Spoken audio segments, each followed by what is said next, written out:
Así que en este día de hoy estamos muy contentos de un fin de semana más estar con ustedes, amados hermanos, y tenemos una gran bendición este día de hoy, amados hermanos, que tenemos con nosotros al pastor y escatólogo, el doctor Antonio Bolaine, está con nosotros, amado hermano, para compartir con nosotros la palabra del Señor en un tema tan bueno que hablaremos este día de hoy, Israel en crisis. Vamos a tocar algunos temas, amado hermano, en cuanto a todo el conflicto del Medio Oriente. Vamos a pedirle al Señor que nos guíe primeramente. Queremos saludar a nuestro pastor Antonio, que está con nosotros, para que todos los hermanos en casa puedan ahí recibir su saludo, pastor. Gracias, pastor Hugo, un placer estar con ustedes aquí en la capital ecuatoriana. Definitivamente es un privilegio, ya es mi segunda ocasión que voy a estar aquí en Quito. ¿Sí? Y un saludo muy especial para toda la audiencia, teleaudiencia de este programa a nivel nacional, tengo entendido. Un placer estar con ustedes en sus hogares, y no sé si van a poder estar también en nuestras conferencias, pero un grandísimo placer estar en Ecuador. Gloria a Dios para siempre. Qué lindo, amado hermano, que podamos tener a nuestro amado pastor acá con nosotros. Queremos, antes de comenzar, como siempre lo hacemos, hacer una pequeña oración para que Dios nos guíe, nos instruya. ¿Tenemos algún pasaje en especial, pastor? Después ya compartimos. Ya lo compartimos, entonces vamos a ir a la oración, vamos a pedirle al Señor que nos guíe y vamos a dar comienzo a este programa, a este tema tan bueno que tenemos este día de hoy. Vamos a la oración. Mi pastor. Gracias, Señor, te damos en este momento por este programa especial, Padre, que va a salir en estos momentos, Señor, y está llegando a miles de hogares. Bendice, Señor, la audiencia, y que este programa sea de bendición para sus vidas. Todo esto te lo pedimos en el nombre de nuestro único y suficiente Salvador, Cristo Jesús. Amén y amén. Amén.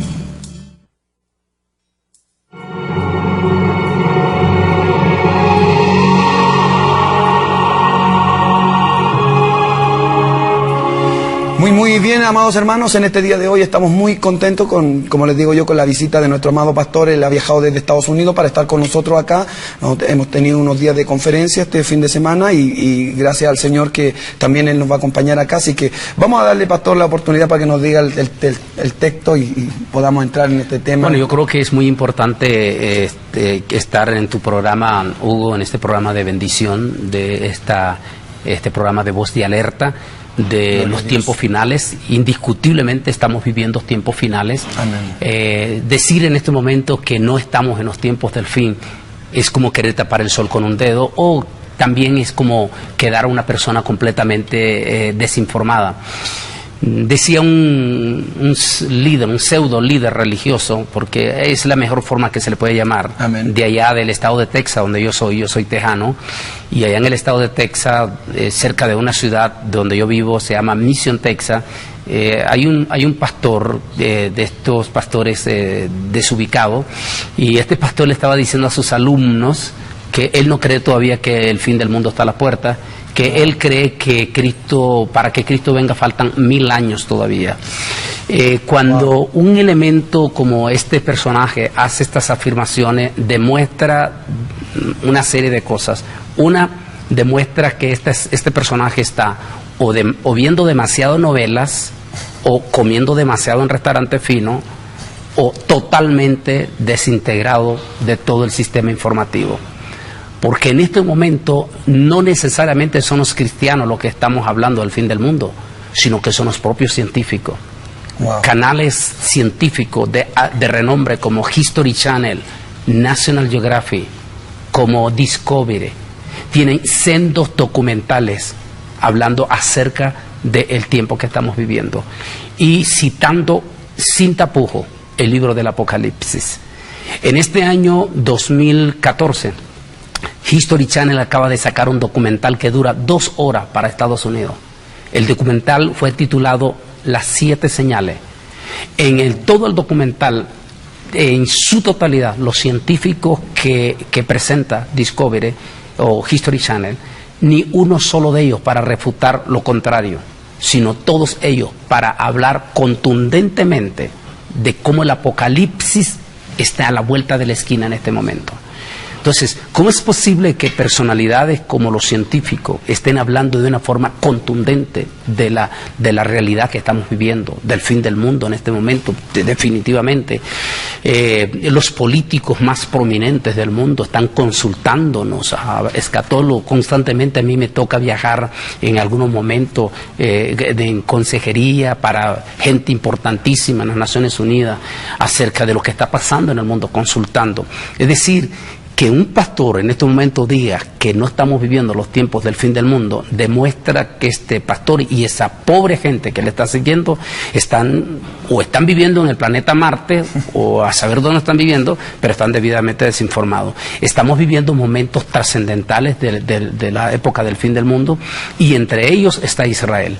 Yo tengo un libro que se llama Israel al filo de la profecía. En la portada de nuestro libro aparece el reloj del fin del mundo, dando a entender que Israel es el reloj del mundo. Lo que sucede en Israel repercute en el mundo. Israel es como la evidencia de lo que estamos viviendo. O como usted mismo lo dice, el reloj. El reloj del mundo. El reloj del mundo, sí. Israel. Mi amado pastor, todo esto que ha estado sucediendo con Israel, tiempo atrás, hemos estado dando acá algunos programas de lo que está sucediendo con Israel en cuanto al conflicto que está allá en el Medio Oriente, todo esto. Esto también marca una señal del fin del... Indiscutiblemente, Israel, desde que regresó a su territorio, hace 66 años, este pasado 14 de mayo, cumplió 66 años que Israel regresó a su territorio. Desde ese momento Israel ha estado en las noticias, en todos los extremos. O sea, Israel ha sido noticia. Y podemos hablar, inclusive, un día de esto vamos a dar en la iglesia el tema de las 7 señales, donde vamos a hablar lo que ha sucedido desde que Israel retornó a su territorio. El mundo cambió. Hace 66 años atrás, aquí mismo en Ecuador, andaban en burros y en caballo. Hace 66 años, los abuelos y tatarabuelos jamás imaginaron que sus futuros nietos y bisnietos iban a ser testigos de una tecnología impresionante, donde en este momento los niños ya no les atrae los peluches, a las niñas ya no les atrae las muñecas, sino que les atrae el iPad o el teléfono, y son los genios en este momento de la tecnología. Entonces, estamos viendo... los judíos son desde que Israel retornó a su territorio. Gloria a Dios. Desde que Israel... O sea, el mundo cambió. O sea, lo que estamos hablando de Israel como el reloj de Dios, en todos los aspectos, y que lo vamos a hablar en las conferencias, en las 7 señales. Entonces, de momento, entonces, ver a Israel constantemente en las noticias es prueba de que estamos viviendo momentos trascendentales en la historia.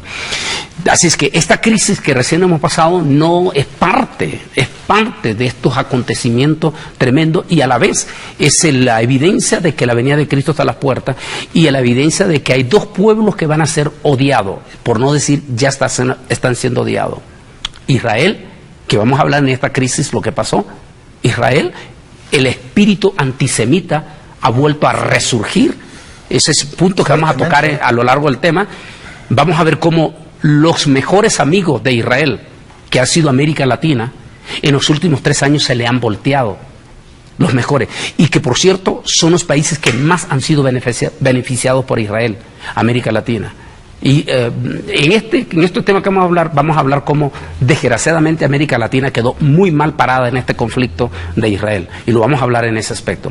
Y por el otro lado, el otro pueblo odiado es el pueblo cristiano, el verdadero cristiano.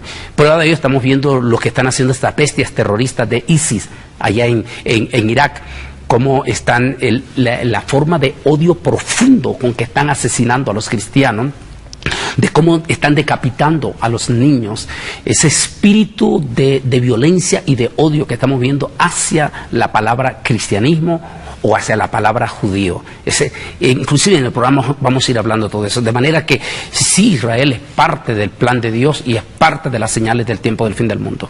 Gloria a Dios. Mi pastor, también otro punto que hemos estado viendo, un área grande del mundo cristiano no toca este tema, no habla de esto, y como bien lo decía usted, como que estuviéramos viviendo como hoy en día se predica la prosperidad, que estamos en tiempo de cosecha, tiempo de etcétera, etcétera. Y lo que veo yo es más preocupado a la prensa, a la gente, algo va a suceder, todo el mundo está expectante como si algo va a suceder, y la iglesia duerme. Bueno, esta es parte también de una de las profecías del Señor Jesús. Fíjate que Jesús habla acerca de una parábola. Se conoce como la parábola de las 10 vírgenes. Es un tema precioso, inclusive lo tenemos grabado este estudio, recién lo hemos hecho de nuevo, y lo hago desde la perspectiva judía. Pero lo que quiero profundizar es lo que Jesús dice acerca de las 10 vírgenes. Jesús dice que 10 vírgenes se prepararon, las 10 se prepararon para esperar al novio, para esperar al novio. Pero sucedió que tardándose, nótese bien el pasaje de Mateo 25, dice tardándose, lo que da a entender que hubo un momento en que la totalidad de la iglesia estaba segura que Jesús iba a venir en esa época, pero que inesperadamente Jesús no llegó como ellos lo esperaban. Eso provocó un letargo, eso provocó un adormecimiento. Nótese lo que dice. Y tardándose el esposo, Gloria a Dios, les dio sueño, se durmieron. Por ejemplo, en el estudio y en mi libro, yo escribo, en el último libro que escribo, Camino al Falso Profeta, escribo que en la década del 70 y la década del 80 fue la época auténtica, o el último auténtico avivamiento que hemos tenido, el último, porque no hemos tenido un avivamiento de la magnitud del 70 y de la magnitud de los 80. En este momento no es cierto que haya avivamiento en esa magnitud. Por ejemplo, no estamos viendo milagros como los que sucedieron con Gigi Ávila. Wow. Milagros auténticos, legítimos. No milagros disfrazados. Trucos. No trucos, no con un montón de médicos sinvergüenzas pagados para que den testimonio de algo que no ha sucedido. No, los milagros de Gigi Ávila, por ejemplo, en la visita de Nueva York, yo conozco al pastor José Luis Sáez, Gigi Ávila se hospedó en su casa. Y me dice el pastor José Luis Sáez, cuando estuvo en esa cruzada grandísima de Nueva York, cuando allí en Long Island, cuando en ese momento está allí Ávila a orar por los enfermos, dice Polaine, yo con mis ojos, yo fui testigo delante de mí, alrededor de más de 20 personas de sobrepeso, pero de lo que se llama sobrepeso en Estados Unidos, estamos hablando de 300, 400 libras, personas, 300, 400 libras. Dice, eso yo, y eso hasta lo tienen documentado. Cuando Gigi empezó a orar, los pantalones se le cayeron a la gente. A esta gente, automáticamente. O sea, milagros automáticos como eso no los estamos viendo otra vez. Paralíticos levantados. No paralíticos que den un pasito así y así. No, eso no. Eso y luego vuelvan a caer a la silla. No, eso no. Milagros auténticos, sí. Con T.L. Osborne. Yo estuve una vez parado con un compañero de estudio en Ámsterdam, en Holanda. Nos salimos a tomar después del break en la clase, ahí en la plaza de Ámsterdam, y nos salimos a la plaza principal a tomarnos el café, porque es para los holandeses tomar el café express es lo primero que debe hacerse a las 2 de la tarde. Y entonces estuvimos ahí y nos fuimos a esa esquinita, ahí en ese café, en la gran plaza de Ámsterdam, y me dijo este pastor, por cierto, de Moravo, me dijo, Bolaine, me dijo, yo estuve en esa cruzada aquí, me dijo, eran más de 200,000 personas, a mí me tocó en esta esquinita, me dijo, aquí yo miré, me dijo, tendaladas de paralíticos, me dijo, completamente en sus lechos de cama. Cuando T.L. Osborne comenzó a predicar, ni siquiera a orar por los enfermos, sino comenzó a predicar T.L. Osborne, yo con mis ojos, me dijo el pastor Moravo, empecé a ver a esos paralíticos cómo se levantaban, le pegaban una patada a la cama y comenzaban a danzar, a correr. Esos milagros fueron reales y auténticos. Comparto en mi libro El Camino al Falso Profeta de otro pastor que lo conocí personalmente, y él ya pasó con el Señor, lo logré conocer allá en Edmonton, Canadá, en Ontario. Allí en Ontario lo conocí a él, y este pastor me dijo, canadiense, me dijo, en el 70 me dijo, era el domingo dominical, usted sabe, los americanos como los canadienses acostumbran que después del almuerzo se van con la familia a su casita y comen en su casa la comida, y se estoy comiendo ese domingo después de la escuela dominical, cuando me cae una llamada de urgencia de una de las miembros que su ser querido está agonizando en el hospital, urge ir a administrar salvación al hospital. Entonces de inmediato dice, yo salgo, pero hay una tormenta de nieve. En ese momento dijo, él está en Hamilton y va a viajar de Hamilton hacia Toronto. Dice, hay una tormenta de nieve en ese momento para poder llegar al hospital. Entonces dice, cuando yo llego a esa gran tormenta, está la gran fila de carro, no puede pasar. Esa hora es clave para salvar esa alma. En ese momento dijo, me dijo el pastor canadiense, los canadienses son igual que los americanos, ellos son personas muy derechas, ellos su verdad, su sí es sí, si no es no. Amén. Y entonces este ancianito, el pastor, me dijo estas palabras, me dijo, yo oré al Señor y le dije, Señor, necesito que hagas un milagro, pero me urge llegar a dar el mensaje de salvación a esta alma. Y dijo, yo vi a un ángel que agarró mi carro, lo agarró y lo levantó y me puso adelante de toda la fila. Gloria a Dios. Esos son milagros auténticos, legítimos de la iglesia del 70 y de los 80. 70, 80. Esa fue la iglesia auténtica, donde los ministros eran puros. Gloria a Dios. Donde los llamamientos, integridad, donde los pastores venían a vivir por fe. Es decir, no aceptaban el ministerio porque se iban a ser ricos y famosos, sino que más bien ellos sabían que ser llamado al ministerio era sufrir, era pasar hambre, era pasar necesidad por amor de Cristo en aquel momento. Eran los ministerios genuinos, como lo toco en un tema que grabé que ha sido bestseller, La verdad oculta detrás del G12, donde explico a aquellos pastores del Salvador que no usaban zapatos y era tan grueso los callos de sus pies que no les entraban las espinas.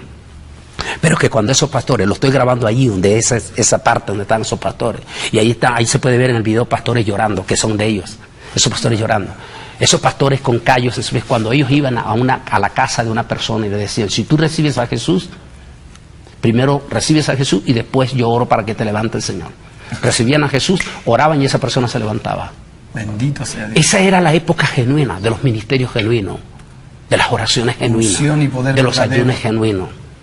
De ese momento, ese periodo no lo estamos viviendo más.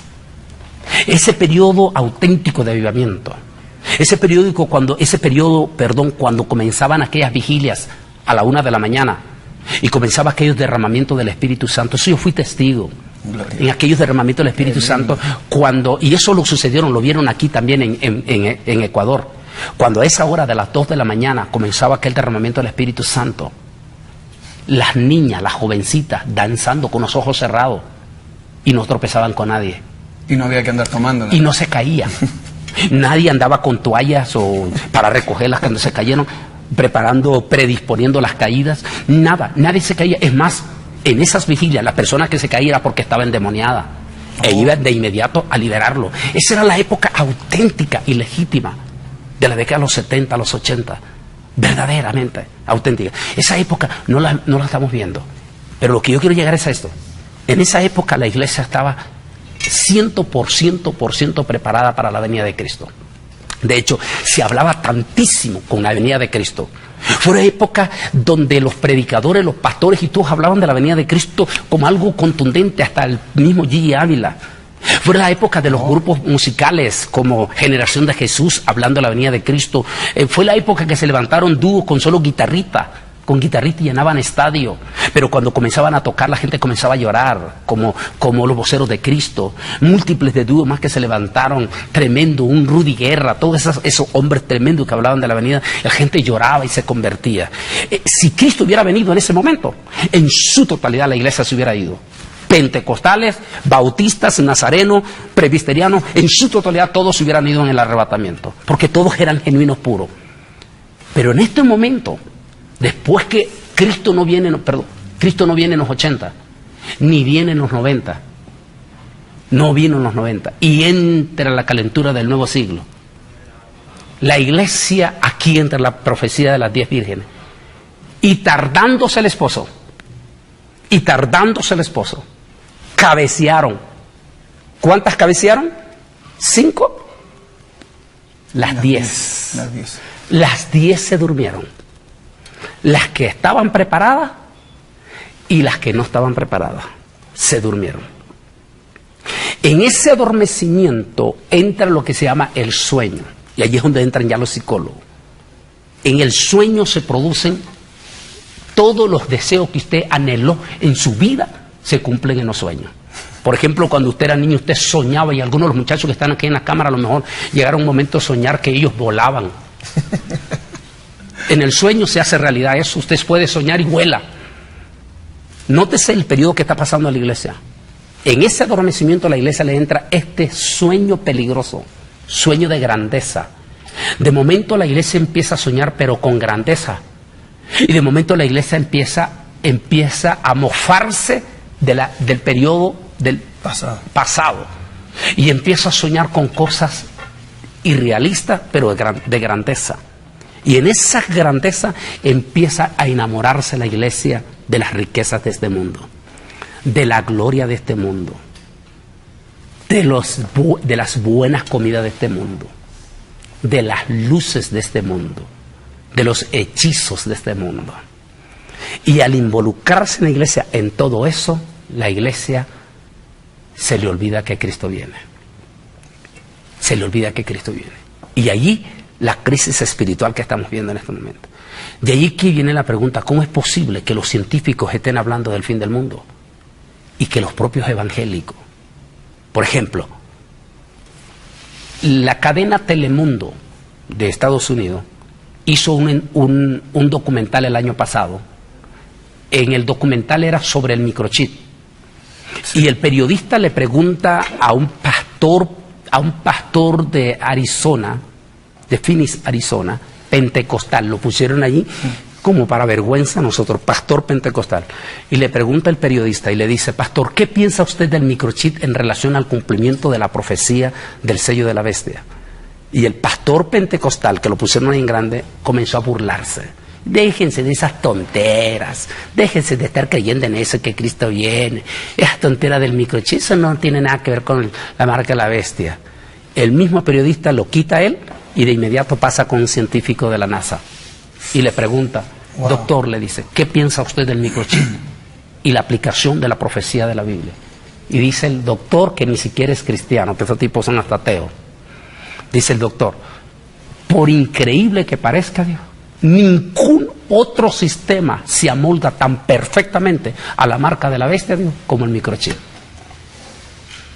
¡Qué vergüenza! Bendito sea Dios. Nuestra iglesia está dormida. Por eso es que escuchamos a la inmensa mayoría de nuestros pastores no estar hablando de estos tiempos. De hecho, en el segundo programa vamos a hablar de la crisis mundial, porque ahorita vamos a tocar más énfasis en Israel. De ahí que estamos esa ignorancia en la iglesia de la venida de Cristo, aún del mismo Israel, es tan ignorante, porque como la iglesia se ha envanecido tanto en esta soberbia, en esta calentura de las mega, todo quiere ser mega en ese aspecto, que eso es parte, por cierto, del nuevo orden mundial, porque recuerda que el nuevo orden mundial todo es mega. Todo para desbaratar lo pequeño, porque el nuevo orden mundial, que en la segunda parte tal vez tocamos esto, o más bien en la conferencia va a estar tocando en profundidad esto. El nuevo orden mundial es desbaratar todo lo pequeño para controlarlo todo en algo gigante y de esa manera tenerlo todo controlado para llevarlo exactamente donde quiere llevarlo, que es a la adoración de la bestia del anticristo. Entonces, de allí que la iglesia, sin darse cuenta, súbitamente ha caído en esa locura de la mega. Dios solo quiere mega, dice este señor de Colombia. Eso no es verdad, eso es antibíblico, porque si Dios hubiera querido mega, entonces Dios hubiera dejado tranquila la iglesia primitiva del libro de los Hechos. Pero cuando Dios vio que del libro de los Hechos ya eran 5,000 personas y estaban viviendo bien light la vida y todo, y que traían todas las comiditas y todas las cosas y todos comían bien, y que tenían 7 diáconos que se encargaban de ministrar de vez en cuando también, y que los apóstoles se encargaban para orar por los enfermos y atender las necesidades más importantes, pero todo bien light. Y Dios dijo, ese no fue mi plan. Entonces inmediatamente Dios levantó al hijo de Herodes, allí de inmediato levantó al hijo de Herodes y desató espíritu de persecución sobre la iglesia, y ahí inmediatamente vino la persecución sobre la iglesia, y en cuestión de semana la iglesia se había esparcido, y la iglesia revienta en Samaria, y la iglesia sale por allá en Siria, y la iglesia se va a las 7 iglesias, y de momento la iglesia surge. ¿Y cómo surgió? En el plan del Señor, y surgió con pequeños grupos. Nunca surgió Y en lugar, nunca se establecieron megas iglesias, sino que cada iglesia, aquí mismo en Ecuador, hace 20, 30 años, las iglesias grandes en Ecuador, cuando se levantaba un hermano, una familia bien linda, y el pastor le miraba que tenía llamamiento al pastorado, de inmediato esa familia con toda esa familia a levantar iglesias. Y a levantar iglesias en el otro lado. Y por eso surgieron tantas iglesias. ¿Qué tal si hubiera tenido hace 100 años la idea de las mega iglesias? Entonces el evangelio hoy no hubiera sido predicado en todo Ecuador, porque todo se hubiera quedado concentrado en una sola iglesia. No ese es el plan de Dios. El plan de Dios es que nos distribuyamos, nos expandamos. Pero todo eso es parte de toda esa calentura. Entonces toda esta mega ha venido a traer a la gente a desinformarla. Amén. Y estamos desinformados. Me avisan, vamos a ir a un salmo, vamos a escuchar una palabra, un pequeño salmo de reflexión y volvemos, amado hermano, para seguir con nuestro amado pastor, para que nos siga dando esta enseñanza tan linda, hermano. Vamos a escuchar esto y ya regresamos.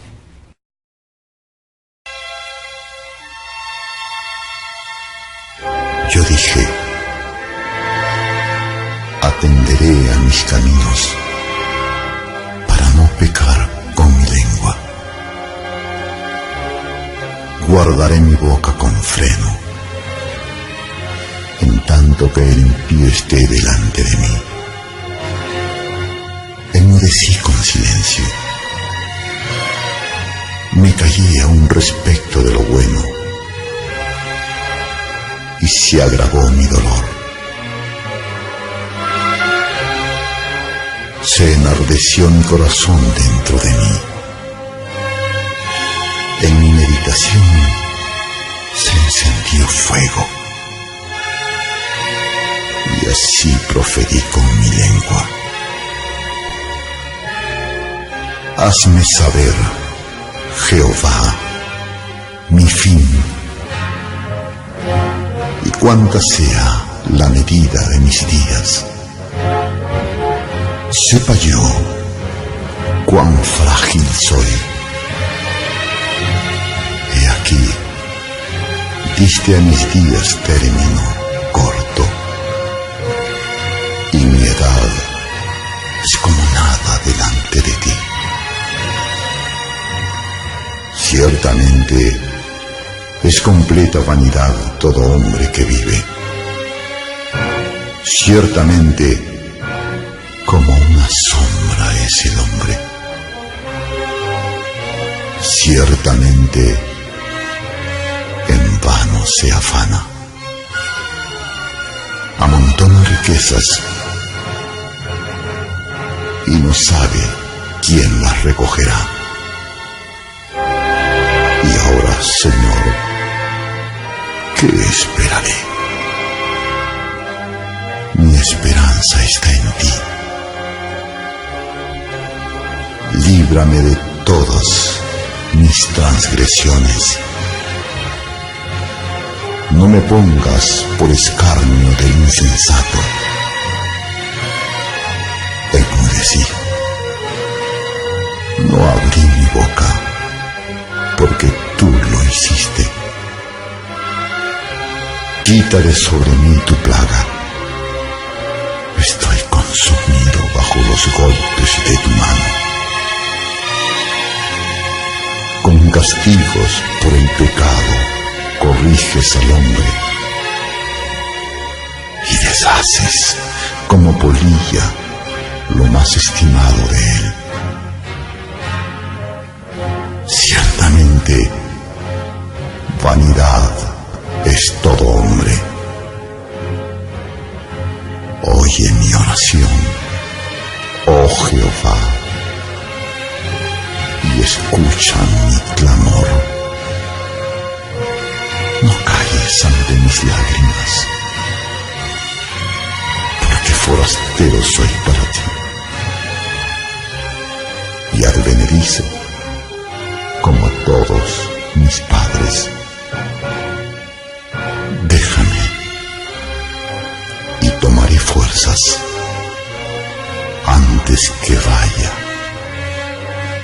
y perezca.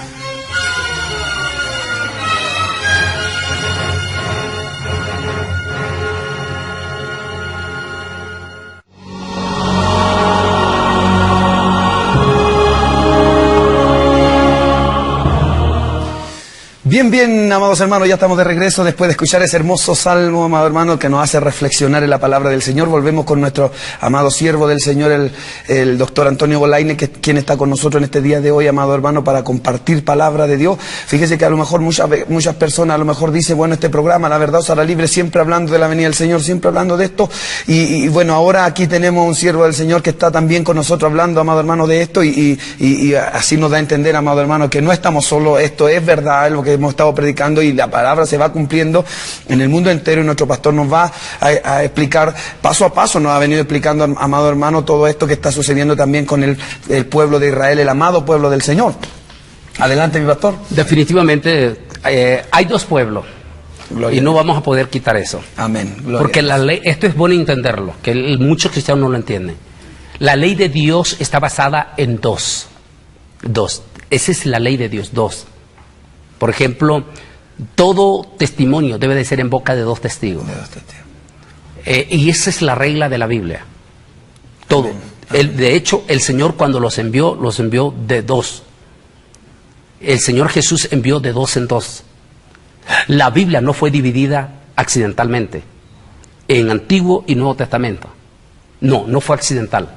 Porque la misma Biblia representa a dos pueblos. Amén. El Antiguo Testamento, las promesas para Israel, que son promesas netamente para un pueblo con físico, político, que eso es lo que está confundiendo a nuestros evangélicos hoy en día, que confunden las promesas de Israel aplicándoselas a la iglesia, y no, nada tiene que ver. Unas son las promesas para Israel como nación física y política, y otras son las promesas para la iglesia como pueblo espiritual, compuesto por pueblos, tribus, lenguas y naciones. Gloria a Dios. A Israel Dios le permite una bandera, aquí está. Le permite una bandera igual que las naciones. Por ejemplo, Isaías 49:22 dice, y levantaré mi bandera en las naciones. Eso sucedió el 14 de mayo de 1948. Cuando a las 6 de la tarde David Ben Gurión hacía la declaración de la independencia en Jerusalén, una comisión diplomática en Nueva York, en la sede de las Naciones Unidas, paralelamente izaba la bandera azul y blanco. Izaba la bandera azul y blanco a la par de las otras banderas de las naciones. O sea, a Israel Dios le permite una bandera. A la iglesia Dios no le permite una bandera. ¿Por qué? Porque la iglesia no está compuesta por una nación política. La iglesia no es un país. No es un país. Por eso no puede tener una bandera. Por eso, cuando usted va a las iglesias, lo que mejor podemos entender esto cuando vamos a nuestras iglesias hispanas en Estados Unidos. En Estados Unidos va a ver usted que tiene un montón de banderas. No se puede tener una sola bandera, porque en nuestras iglesias en Estados Unidos tenemos ecuatorianos, tenemos peruanos, tenemos bolivianos, tenemos centroamericanos, tenemos mexicanos. Y si solo ponemos la bandera de Ecuador, se van a ofender los mexicanos. Se van a ofender. Entonces, tenemos que poner la bandera de todos, porque no hay una sola bandera. En cambio, para Israel tiene una sola bandera, porque a Israel se le promete un país físico, político. Por eso, las promesas para Israel son muy diferentes. Por ejemplo, a Israel se le permite tener un ejército físico. Gloria a Dios. Un ejército físico, armado. Y le da derecho a utilizar las armas. Eso está debidamente documentado en Números y en Deuteronomio. Y no solamente le da derecho a defenderse, sino que también le da derecho a eliminar al enemigo. Como nación física, política. Hay que entender eso en la teología, que las promesas para Israel como país son muy diferentes que las promesas para la iglesia. Y el asunto está que estos hombres hoy en día han estado tratando de hacer creer a la iglesia de que las promesas de Israel las tomemos nosotros la iglesia. Y no se puede. Por ejemplo, cuando utiliza la palabra conquista, la palabra conquistar no aparece ni una sola vez en el Nuevo Testamento en relación a la iglesia. Solo hay una sola vez, en un solo pasaje en la Biblia, en todo el Nuevo Testamento, que aparece la palabra conquista. Y es en Apocalipsis capítulo 6. Y no tiene nada que ver con la iglesia, tiene que ver con el anticristo. Entonces, a la iglesia, ¿por qué no se le dio esa promesa de conquistar? Nunca se dijo que la iglesia iba a salir a conquistar. Pero en cambio a Israel sí se le da la promesa de conquistar. Porque Israel va a conquistar su territorio, su tierra. Amén. O sea, va a ser conquista física.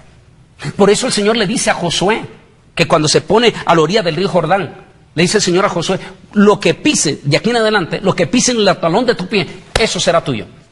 Esa promesa es para Israel física, de un ejército que va a tomar una tierra prometida. Son promesas, y podríamos hablar de múltiples, son promesas para un país territorial. Entonces, de ahí que el Antiguo Testamento se ajusta perfectamente para Israel. Ahora, el Nuevo Testamento es a la iglesia. Ese es el otro pueblo, es la iglesia, que también es pueblo de Dios. Las promesas para la iglesia son muy diferentes que las promesas para Israel.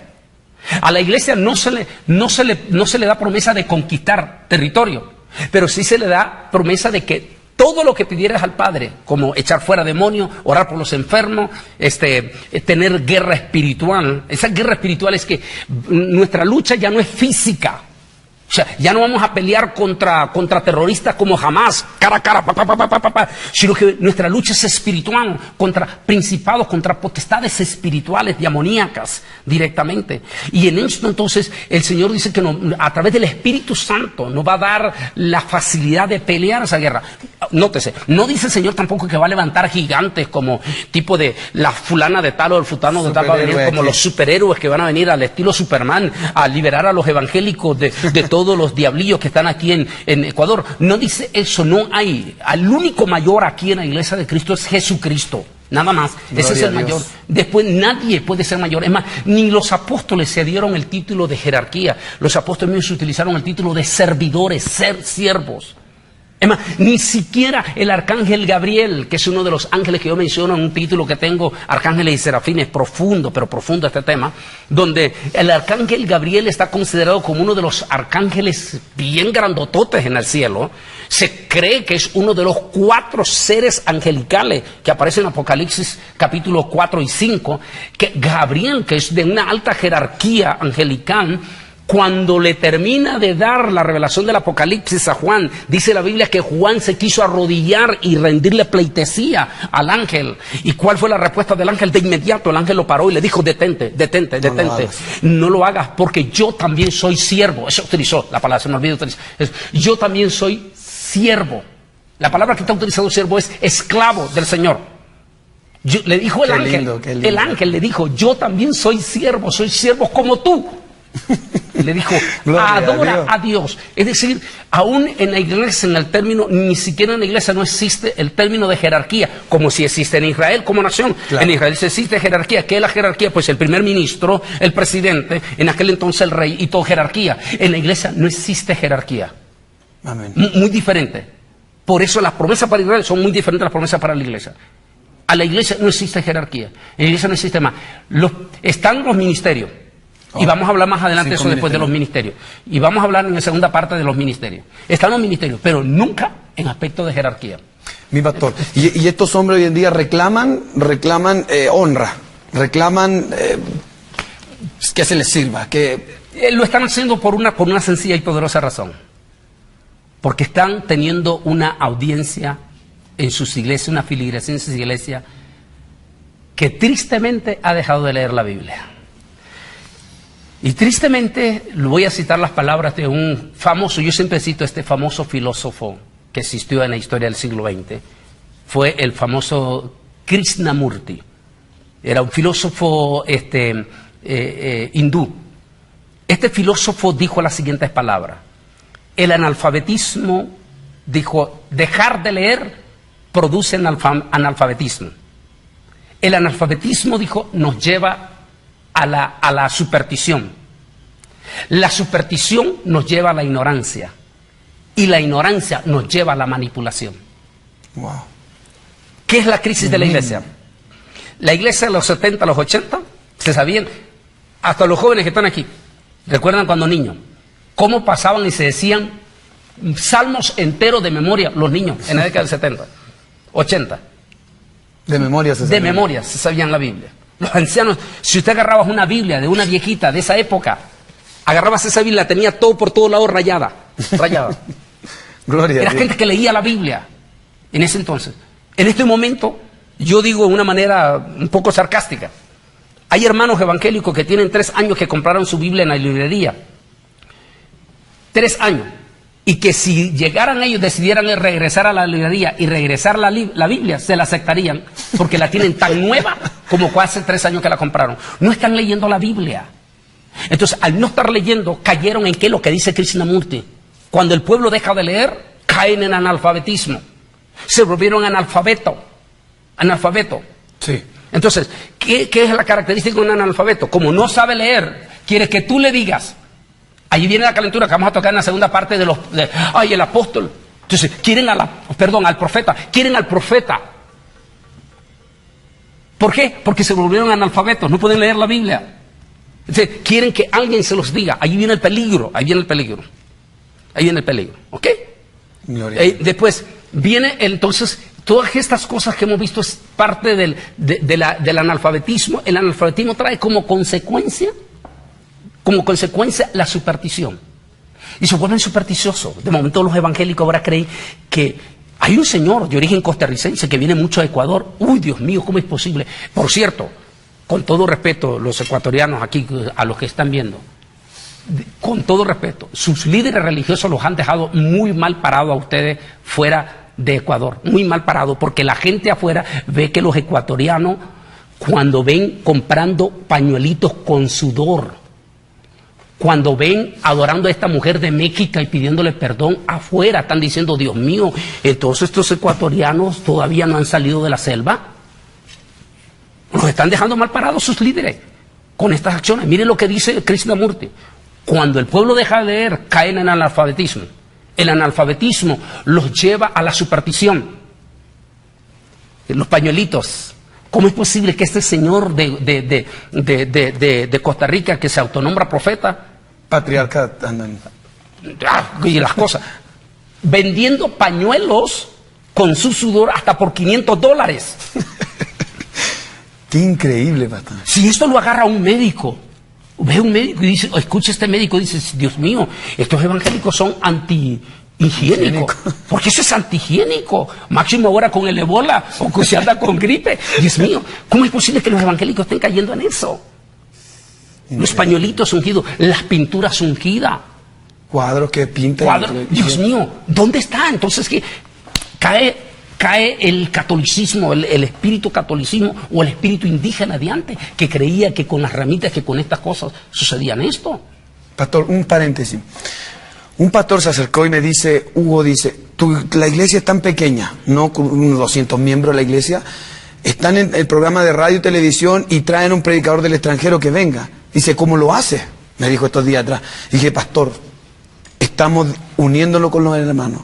Porque a una semana atrás, 2 semanas atrás, pastor, han traído a esta señora mexicana que habla con los billetes y ha hecho lo que ha querido aquí. Le han arrendado el mejor hotel, pastor, el Salamanca, que esté las mejores autoridades para sacar billetes, para sacarle plata a mi hermano ecuatoriano.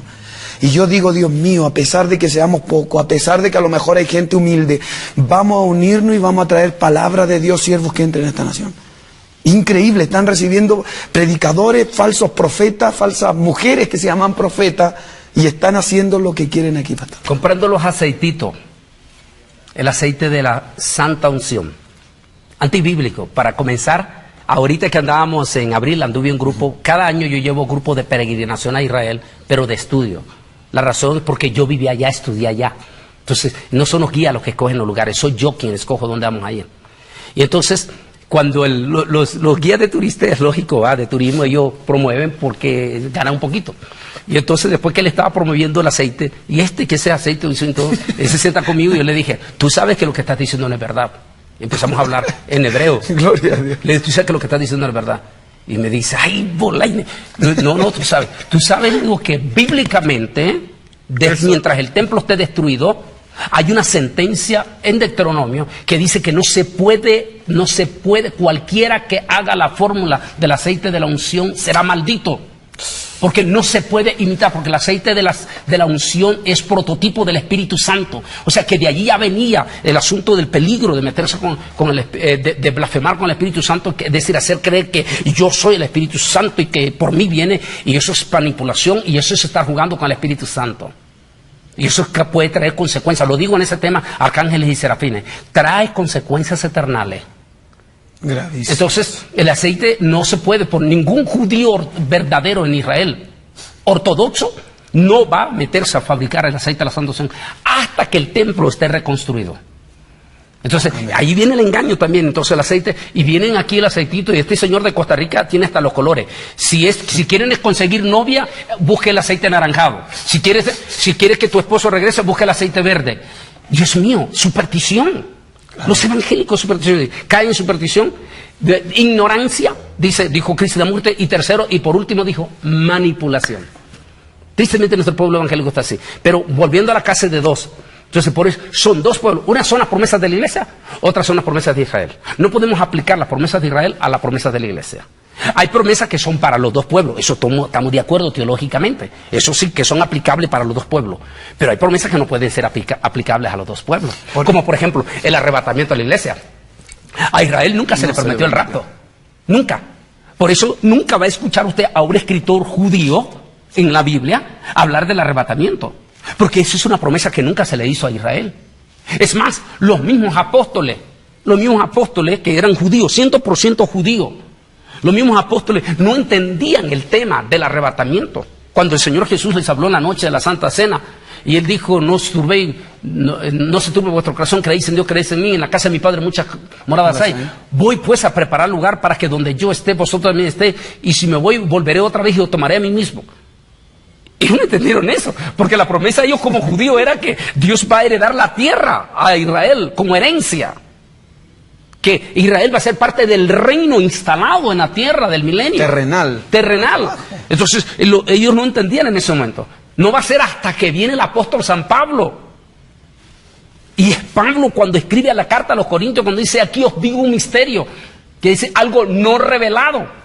Gloria a Dios. Y es Pablo quien habla del arrebatamiento a la iglesia, porque los mismos apóstoles estaban totalmente en cosas que sabían que no eran, que en algún momento hay cosas que no pueden ser aplicadas a Israel, como hay cosas de Israel que no pueden ser aplicadas a la iglesia.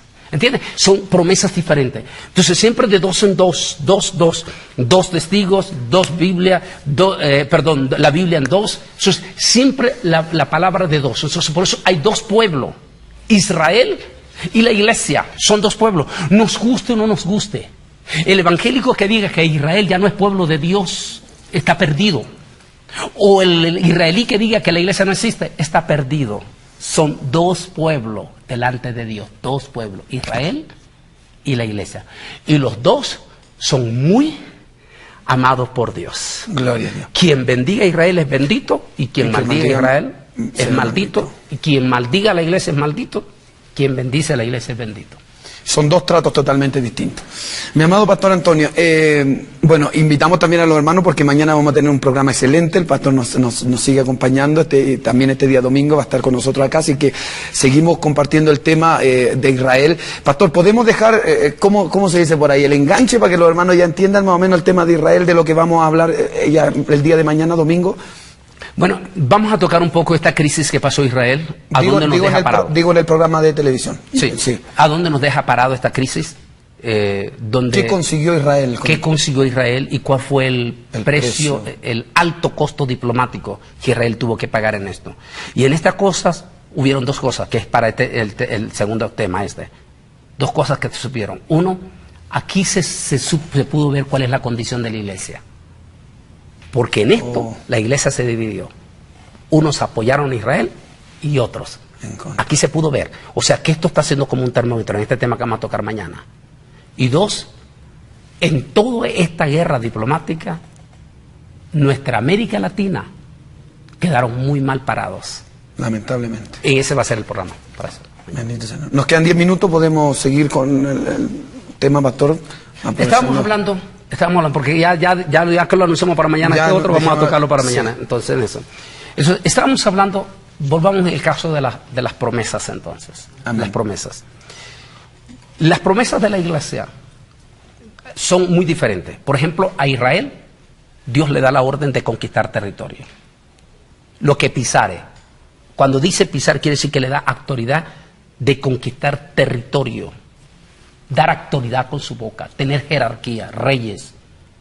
En la actualidad, primer ministro, presidente, legisladores, comandantes. Es término de jerarquía. Para la iglesia no existe ese término. Para la iglesia no hay término de jerarquía. Mire qué interesante. No hay término de jerarquía. ¿Por qué? Porque a la iglesia Dios no se le permitió conquistar. De allí que la iglesia no tiene autoridad. Pero extrañamente estos hombres sí le están haciendo. Ahí está, por ejemplo.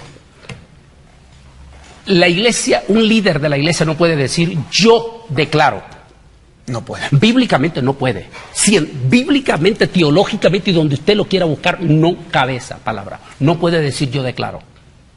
En primer lugar, porque está utilizando la palabra yod en hebreo. La palabra yod es la expresión cuando le dijo el Señor a Moisés, cuando el Señor se le aparece en la zarza. Y Moisés le dice, Señor, dime cuál es tu nombre para cuando me preguntan tu pueblo. Y él le dijo, yo soy el que soy. Y desde ese momento, ningún judío se atreve a utilizar la palabra yo. No puede decir yo. Santo Dios. Eso es solamente Dios. ¿Cómo la está usando, pastor? Por ejemplo, ahora en abril, cuando venía con mi grupo de 70 personas que andábamos en Israel, llegamos al hotel, mientras va pasando al hotel, mira un periódico allí en el escritorio, lo agarro el periódico en hebreo y está diciendo el periódico, un periódico secular en Israel está diciendo, ¿es Jesús acaso Dios? Y me voy a leer porque es un periodista israelí. Y el periodista israelí está diciendo que ningún profeta en la historia de Israel, ni un profeta en la historia de Israel, ni en el pasado ni en el presente, dijo, se atrevería a utilizar la palabra yo. Excepto, dijo, un rabino. Fue el único rabino, dijo, que en todo momento declaró la palabra yo. Cuando le preguntaron, ¿eres tú el Cristo? Él dijo, yo soy. ¿A quién buscáis? A Jesús de Nazareno. Yo soy. Yo soy la vida verdadera. Yo soy la resurrección. Yo soy la puerta. Yo soy la puerta. Y el escritor, el periodista, utiliza eso y dijo, eso, dijo, debería de hacernos a todos los judíos a recapacitar quién era Jesús, Santo dijo. Dios. Porque ningún profeta de Israel se atrevió a utilizar esa expresión. Yo soy el Solo camino. Jesús. Solo Jesús. Ahora, entonces, Jesús no permite que nadie, de hecho, él dijo esta palabra. O sea, cuando un pastor está utilizando esa palabra, yo declaro, yo decreto, yo hago esto, tiene que tener muchísimo cuidado los miembros con este pastor. Porque está utilizando una palabra de la metafísica. La metafísica, que es doctrina satánica, lo dice Pablo en la primera carta a Timoteo. Pero debes de saber esto, que en los últimos días muchos apotastarán. Está diciendo, multitud se van a caer del fundamento. Es decir, van a dejar la Biblia a un lado. Porque yo quiero escuchar al profeta. Van a dejar la Biblia de un lado, escuchando a espíritus engañadores, estos falsos profetas, y a doctrinas de demonios. ¿Qué es doctrina de demonios? Y lo voy a aplicar más en esta prédica que vamos a tener allá en vivo. El doctrina de demonio está hablando de la metafísica. ¿Qué es lo que dice la metafísica? La metafísica es, míralo, recíbelo y decláralo. Eso es lo que dice la metafísica. Y es lo que están diciendo hoy, pastor. Entonces, el poder de la mente con tu boca.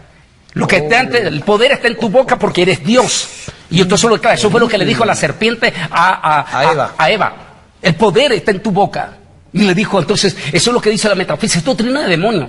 En cambio, Jesús no le dio permiso a la iglesia a decir eso. No. Jesús le dijo, y todo lo que pidieres, ¿en qué dijo? En mi nombre. En mi nombre. Y en mi nombre echarán fuera los demonios.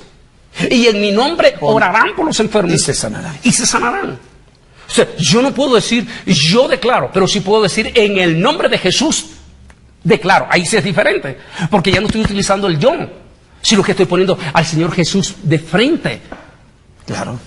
Entonces, yo puedo decir, en el nombre de Jesús vamos a lograr esto.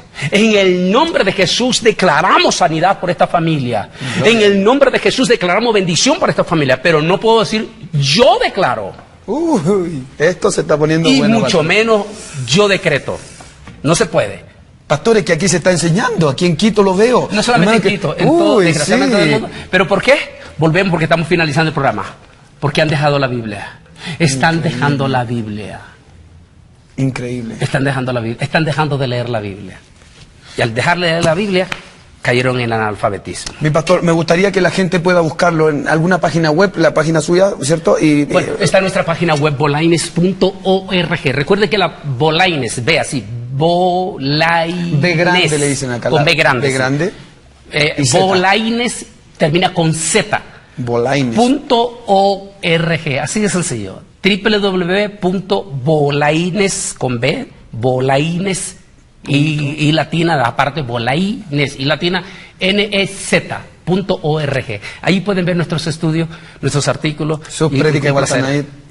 No ponemos nosotros nuestras prédicas en YouTube, no, eso nos quita dolor de cabeza, pero hay muchos que lo están haciendo por nosotros, pues respetamos eso. Amén.